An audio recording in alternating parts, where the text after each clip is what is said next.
Fernando! Open this door! Fernando! Matilda! Griselda! Ilabas niyo ang daddy! Huwag kayong mga tuwag! Lumabas kayo ngayon dito! Tita, parang ang tahimik. Wala tang tao dito. Tara na! No.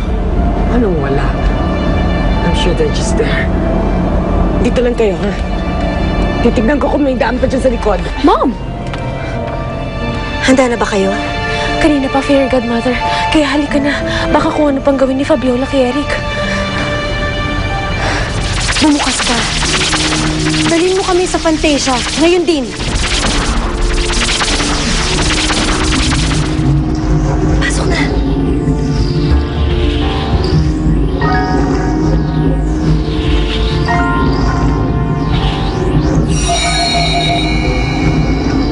Griselda.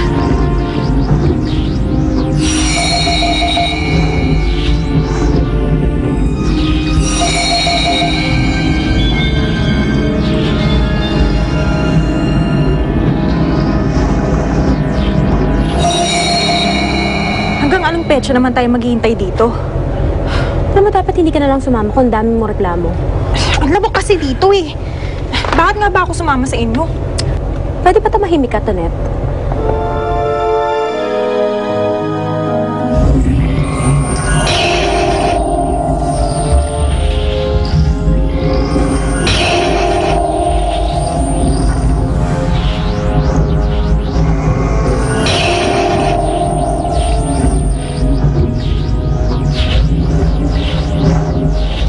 Ay naku, Cindy, di mo mabubuksan yan.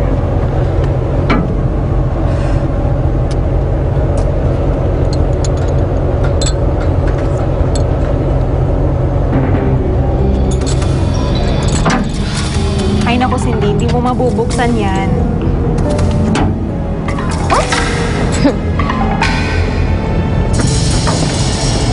Sa wakas, narito na tayo sa Fantasia. Halika na.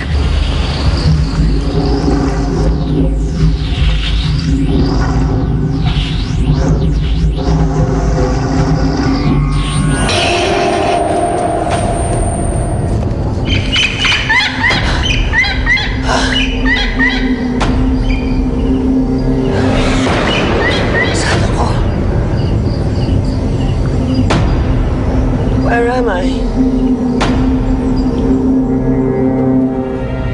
Mom! Mom? Nasaan na kaya ang mommy? Mom!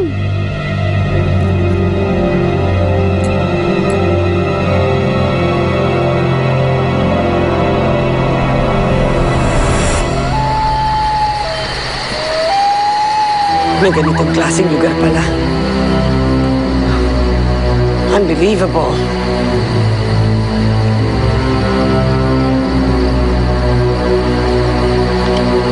Hoy! Pulis na sa yan. Huwag mo kong hawakan, nasasaktan ako. My God. This is weird. Why is this street talking to me? My God. Istorbo.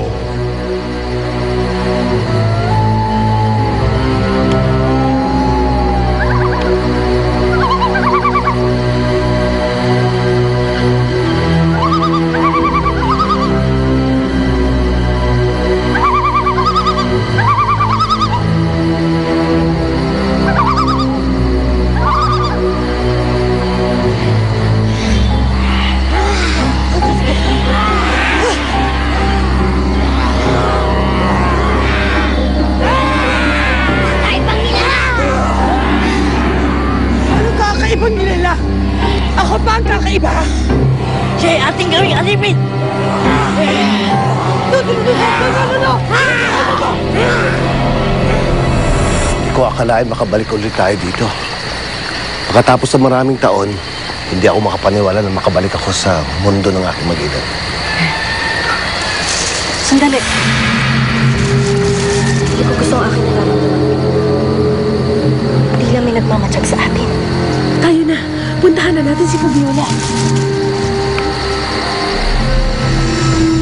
Maligayang pagbabalik sa inyong lahat. Fabiola! Eric!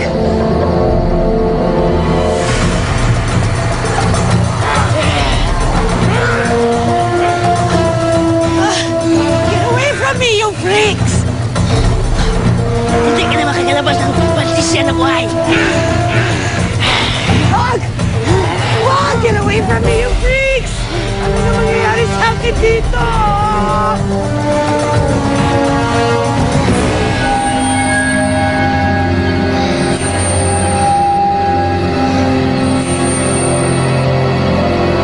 Papatayin ko talaga sila.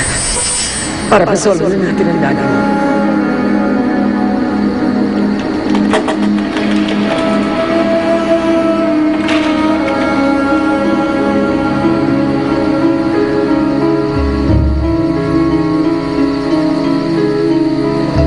I have a feeling malaking maitutulong sa atin ang kwintas na to.